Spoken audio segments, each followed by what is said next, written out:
Just please open it. I'm sorry. Please open the door for me.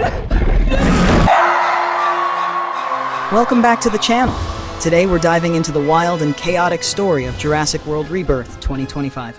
The film begins with a chilling prologue set in 2010 on Ile Saint-Hubert, a hidden InGen research island 226 miles east of French Guiana.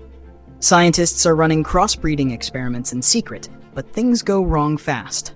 A simple Snickers wrapper jams the airlock on the pen of the terrifying Distortus Rex. Trapped inside, a scientist named Williams begs to be freed as the monstrous hybrid closes in. His colleague DeSanto refuses to open the door, and Williams is brutally killed.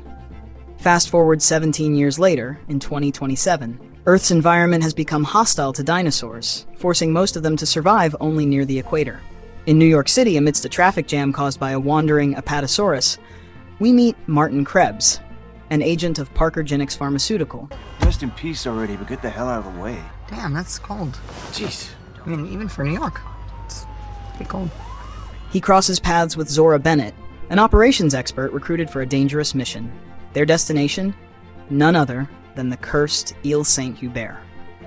Krebs warns Zora about the illegality of the mission, hinting that even a civilian unknowingly has a role to play. But the promise of big money keeps her on board. The two head to a museum where they meet Dr. Henry Loomis, who once advised Parker Genix about paleodioxin, a drug engineered from dinosaur DNA to cure heart disease.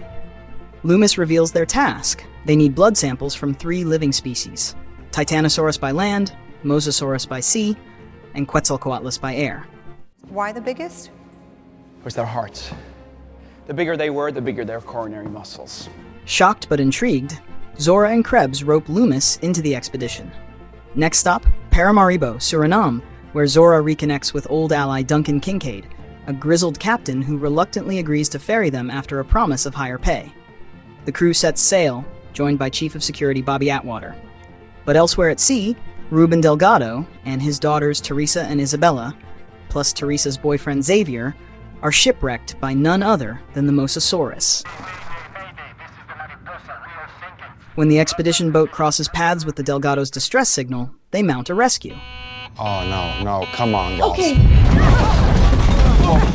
The team soon encounters the Mosasaurus and extracts a sample from it. Just when they succeed, the beast retaliates, this time allied with a pack of Spinosaurus, showing a shocking symbiosis. Bobby is killed, the boat is attacked, and chaos erupts. The survivors scramble ashore, but the Spinosaurus strike again.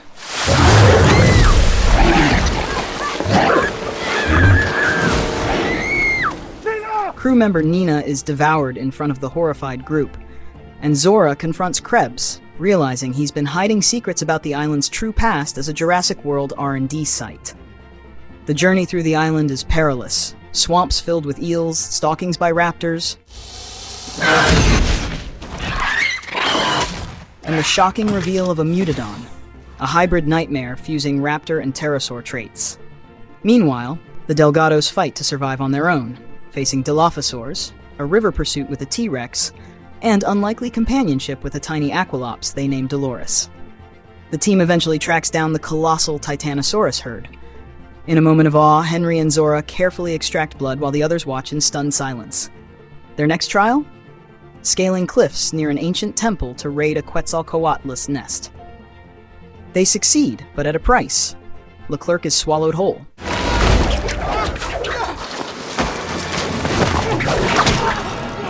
Henry nearly falls to his death, and the group barely escapes. At the derelict compound, tensions boil over. Krebs reveals his true motives, turning on the others at gunpoint, denying accusations that he pushed Teresa overboard earlier. Just as tempers flare, the compound powers back on. Oh, not that thing. That's when the Mutadons strike. The survivors split up. Some flee underground, others take refuge in a store, and Zora finds herself hiding beneath a jeep while one hybrid stalks her. In the chaos, Krebs makes a desperate dash for the rescue helicopter, only for the Distortus Rex to emerge from the mist and tear it apart. The carnage continues as the group battles through the tunnels, fending off more Mutadons before finally sealing the gates. But Krebs isn't so lucky. He's devoured by the D-Rex. leaving behind nothing but his severed hand and the briefcase. At the docks, the survivors fight to lower a boat into the water while the D-Rex closes in. You want me? Come on! Duncan risks his life with a flare to lure the beast away, and Zora takes control of the escape. Against impossible odds, they make it to the water and manage to rescue Duncan at sea. In the end, Zora and Henry make a fateful choice to release the collected DNA samples freely to the world without corporate ownership or patents. If you enjoyed this recap, make sure to hit like, subscribe, and turn on notifications so you don't miss our next deep dive into blockbuster cinema. Until next time, stay curious and stay alive.